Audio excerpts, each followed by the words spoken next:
For our 5th year orthopedic video, we will look at a total knee replacement through the eyes of a patient. The aim of this video is to clearly explain the procedure to the patient, and in doing so, put their mind at ease. Are you about to have a knee replacement? Do you have no idea what that entails? Don't worry, this video will clear things up for you. Yay!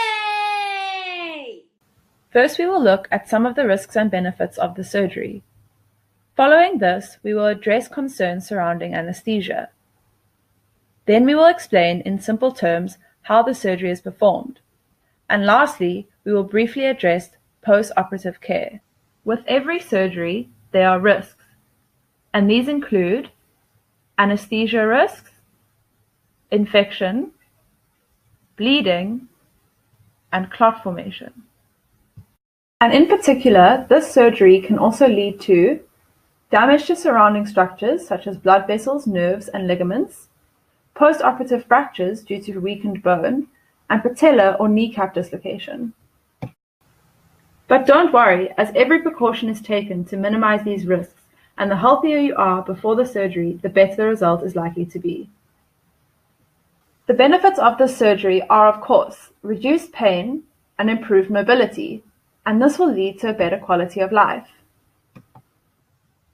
As with any surgery, the patient and the team of doctors need to decide whether the benefit outweighs the risk, and then the decision to proceed with the surgery can be made.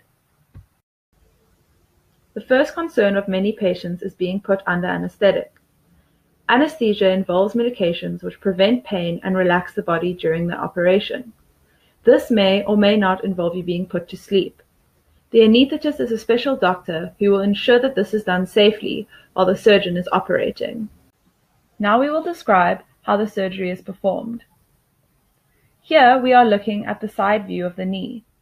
The knee joint is made up of the femur, which is located in your thigh, the tibia and fibula, which make up the lower leg, and the kneecap, otherwise known as the patella.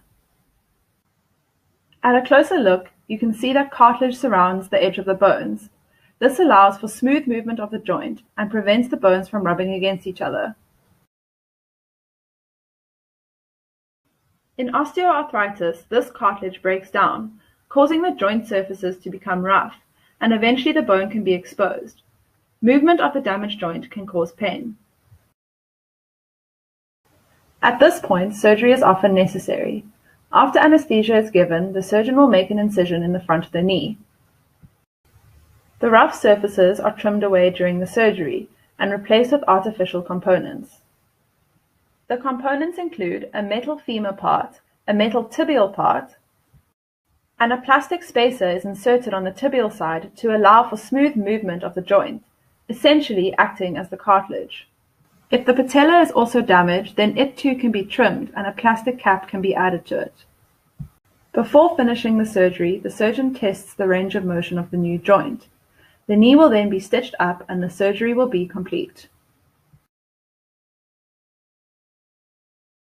You will then follow up with the surgeon and allied health professionals, such as physiotherapists, for rehabilitation after surgery. You may experience some pain after the surgery, but the surgeon will ensure that you receive adequate pain medication. Recovery is usually quick, and you should be able to do all of your normal activities of daily living by 6 weeks after the surgery. Thank you for watching this video. I hope that you feel more informed about your upcoming operation.